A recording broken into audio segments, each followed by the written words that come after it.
سلام كبرات تخاتتلتي نحجاب استدالو زيناتات اب ايرترا اب عدنا كللي تتحيز زلو حدش مدب معدان كجمر مخوانا مقلاصو اب ايتيوبيا اجندا رفرندم زتقالله زتخغبر مخوانو لومي تግራይ استفصم دبداب درونات ጌታቸው ረዳ በዛዕባ ኤርትራ ጽሐፉ ሓበሬታን አሚያን ማርጀም ለውቀት ለተፈጽሙ ምህላው ዝገልጽ ዜና መውጽኡን ካልእን ዝድህሰስ ክኸውንዩ ናይ ወትረ ተኸታተልቲ እዛ ቻናል ንምዃን ድማ ሳብስክራይብ ክትገብሩ ብኽብሪ ይዕድመኩም اب ايرترا اب كللي اب زوان ناي بوتاش عدنا زكاي زلو دنكال زبال ناي عدنا تكال كم اكلتي زكايده زلو عدنا ام مسرح صوديوم ايون زخونه باتري عبب تطلابنت زلو كوحج او كفر كم زخونه افليتو من مسرت اتبت تكال تزرغي زلو حبريتا اب كللي اب عمد 1.8 مليون طن كوحج او كفر كم زخونه غليص لا ابون برنيت تكال نزا عمل كتاب ذهب مغلصي كللي نخلت 100 عامات زخيد عدم زلو ناي عدنا بروجكت يو اذا ناي كوحج او تصغخ اكال كاب كللي وزخعبتلو من قديو اتقندنا يكوللين ناي نقد موديل كاكبرات عيو ابز اوان زفر زلو حدث صوديوم ايون باتري نتيها كل زركب ناي كوحج او كالي اب طقم زوعل العدلات يزفتر زلو بفلاي كاب زوبانا ان عدنون ناي كوحج او اب عداغا توداداري بمبال نزل عدلات تطقيمكا بجكات قند زخونه بوتاش نمفراي زغبر صعري از كوحج او مفراي وين كسرحالو مخوني تزاريبو ابز ناي كوللي عدنا بوتا كسب 347 مليون طن زبصح 96 شعات زخون كفالو صوديوم كلورايد زخونه كوحج او كم زلي زغلاص كم زفلت ابز قرب عامتات ناي صوديوم ايون باتري ببزحي ابز الرايل زلو غزي اتي نت باترين مفراي زدلي صوديوم زبال باتا زركبو كوحج او ببزحي تطلبنت كركبن وقو اكساب $60 نتون كبصحني تراي زلو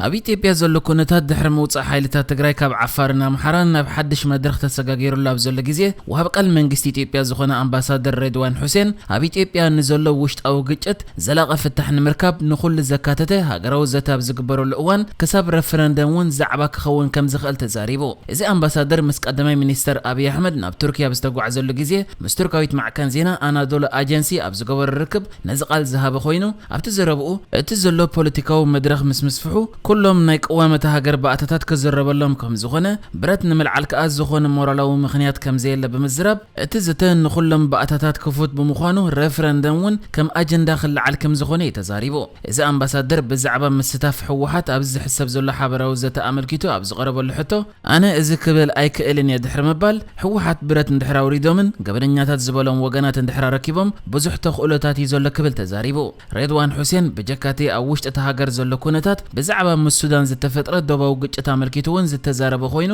ንሱቕ ሱዳን ኢትዮጵያን በጀካትና ይዶብ ጉዳይ ካለ ውሽጣው ብድሆታት ይዘለወን ግን እቲ ዝተፈጥረ ኩነታት ሽግራት ናይ ክልቲአን ሃገራት ናብ ረብሑ ከውዕል ብዝደለየ ናይ ወጻኢ ወገን ዝተኸሸነ በመባል መሊሱ ካለ ምስ መንግስቲ ኢትዮጵያ በዝተሓዝ ድማ ሃገር ፈረንሳ ንመንግስቲ ኢትዮጵያ ኣብ ሰብኣዊ ሓገዛት ዝውዕል ናይ $2 ሚልዮን ደገፍ ሂባታ ከምዘላ መንግስታውያን ማዕከና ዜና ኢትዮጵያ ሓቢረን لومي ابز وص زيناتات حيلتا تግራይ ካብ ክልላት ዓፋርና ምሓራን ከም ዝወጹ በመንገደቲ ካብ ዶክተር ደብረጽዮን ናዋና ጸሐፊ ውድብ ሕብረት ሃገራት አንቶኒዮ ጉተሬስ ዝተላከ ደብዳቤ ድሕሪ መፍላጦም ክሳብ ሕጂ ካብ መንግስቲ ፌደራል መልሲ ኣብ ዘይተዋሃበሉ ዘሎ እዋን ብወገን ትግራይ ይወጽ ኣብ ዘሎ ዜናታት ሎሚ ኣብ ዞባ ደቡብ ትግራይ ኣብ ከተማታት ማይጨውን ኮሮምን ናይ ድሮን ደብዳብ ከም ዝተፈጸመ ተሓቢሩ ኣብቲ ተመሓላሊፉ ዘሎ ዜና ከዓ ኣብቲ መንግስቲ ፌደራል ኣብ ልዕሊ ዘን ናይ ትግራይ ከተማታት ዝተፈጸመ ናይ ድሮን ደብዳብ ክሳብ ሕጂ 18 ሰላማውያን ሰባት ህይወቶም ኮስኡኖን ከለው 11 ሰላማውያን ሰባት ድማ ቆሲሎም ከም ዘለው ተገሊጹ ኣብ ኮረም ጥራይ እተን ድሮናት ኣብ እንዳ ማርያም ቤተክርስቲያን ኮረምን መዕረፍ መካይን ኮረምን 7 ግዜ በመምላስ ደብዳብ ከም ዘካየዳ ክሳብ ሕጂ 15 ሰላማውያን ሰባት ህይወቶም ሲኢኖም 4 ድማ ከም ዝቆሰሉ ተገሊጹ ካልእ ምስቲ በወገን ትግራይ ዕላው ኮይኑ ዘሎ መንሰሓብ ሓይልታት ትግራይ ናብ ትግራይ ብዝተሓዝ ድማ ወሃብ ቃል ሓይልታት ትግራይ ጌታቸው ረዳ ዘርጊሑ ኣብ ዘሎ ጽሑፍ እቲ ክግበር ዝጸንሐ ሓይልታት ትግራይ ካብ ክልላት ዓፋርና ምሓራን مسحب تزازيمو خمزلو ازي بمقبارهم كاب محبرسب علم اب لعلي قدامي منستر ابي احمدن زوباوያን مشارختون اب لعلي تግራይ كورد وز صنحو ناي علت مصنات بدلات كقارصو صقط خ مقبار زقرب زنبره مخنياتات العلم مهلاوم كم زامن دحر مزراب ጌታቸው ረዳ ቃል بقالو بتمساسالي كومدما اگداس كخون بزخل منገዲ ነቲ ብሩኡይ ኣብ ርእሲ ምግባጥ ምዕራብ ሰሜናዊ ምዕራብን ሰሜናዊ ምብራቅን ትግራይ ዳግማይ ኣብ ልዕሊ ትግራይ በደላት ጽንተት ዓለት ከውርድ ሸውሃት ዘለዎ ካብ ኣስመራ ዝነቀለ ሓድሽ ብድሆ ንምብዳህ ኣበርቲዕና ንሰርሕ ኣለና ክብል እንከሎ ኤርትራ ኣብ ዓፋርን ኣምሓራን ኣብ ዝነበረ ኩናት ከም ዝተሳተፈት ብመንገዲ ናይ ትዊተር ሕሳቡ ጽሒፉ ኣብ ትግራይ ዳግማይ ዕንደራ ክገብሮ ከም ዘይክእሉ ክንገሮ ኣለዎም ክብል ሓቢሩሎ ኣብ ሱዳን ትማሊ ድሕሪ ዝተኻየደ ሰፊሕ ሰላማዊ ሰልፊ ማእከላይ ኮሚቴ ሓካይም ሱዳን ሓደ ወዲ 28 ዓመት ዜጋ ብሓይልታት ጸጥታ ህይወቱ ከም ዝሰኣነ ኣፍሊጦም ክትብል ማዕከን ዜና ሮይተርስ ሓቢራ እታ ማዕከን ወሲኻ ኣብቲ ዝነበረ ተቃውሞታት ቆጽሮም ብልክዕ ዘይተገልጸ ሰልፈኛታት መጉዳእቲ ወሪድዎም ከም ዘለዉ እንጸብጺባላ እቲ ብሓይልታት ጸጥታ ህይወቱ ዝሰኣነ ወዲ 28 ዓመት ሰልፈኛ ኣብ ርእሰ ከተማ ሃገር ካርቱም ኣብ ሸርገል ኒል ዝበሃል ከባቢ ከም ዝኾነ እውን እቶም ነዚ ሓበሬታ ዝሃቡ ሓካይም ጠቒሳ እዛ ማዕከን ገሊ ጻላ ትማሊ በመኣይታ ሽሓት ዝቁጸሩ ሱዳናውያን ናብ ጎደናታት ካርቱምን ካልኦት ከተማታትን ብምውጻእ አንጻር ወተሃደራዊ መሪሕነት ተቃውሞ ዝገበሩ ኮይኖም ኣባላት ጸጥታ ድማ ነቲ ዝነበረ ሰላማዊ ሰልፍታት ፋሕ ንምባል ዘንብዕ ጋዝን ናይ ትክክ ቁምቡላታትን ከም ዝደርበዩ ተሓቢሩሎ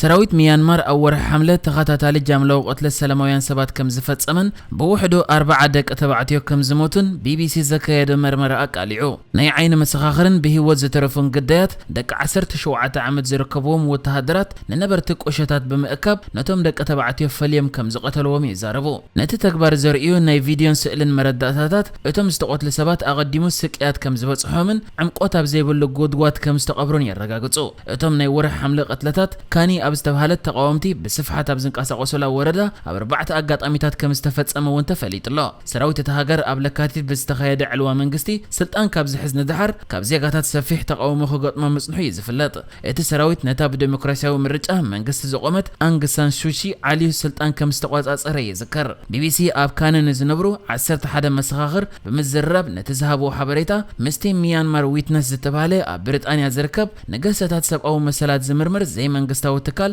ዝኣከቦም ብሞባይል ስልክ ዝተቆድሑ ቪድዮታትን ካልኦት ስእልታትን ኣነጻጺርዎ እቲ ዝዓበየ ቅትለት ይን ኣብ እትበሃል ቁሸት ዝተኻየደ ኮይኑ ብውሕዱ 14 ደቂ ተባዕትዮ ስቅያት ተፈጺምዎም ተቐጥቂቶምን ተቐቲሎምን ናብ ጫካ ተደርብዮምን ከም ዝኾኑ ከም ዘረጋገጸ እውን ገሊጹ ካብቲ ዝተኻየደ ዕልዋ ንድሓር ናይ ደገ ጋዜጠኛታት ብዛዕባ ሚያንማር ከይጽብጽቡ ዝተኸልከሉ ኮይኖም ዝበዝሓ ዘይመንግስታውያን ማዕከና ዜናታት ሃገር እውን ክዕጸዋ ይተገይሩ ኣብዚ እዋን ከዓ ውድብ ሕብራት ሃገራት ነቶም ብሰራዊት ሚያንማር ዝተፈጸሙ ገህሰታት ሰብኣዊ መሰላት ኣብ ምጽራይ ይዝርከብ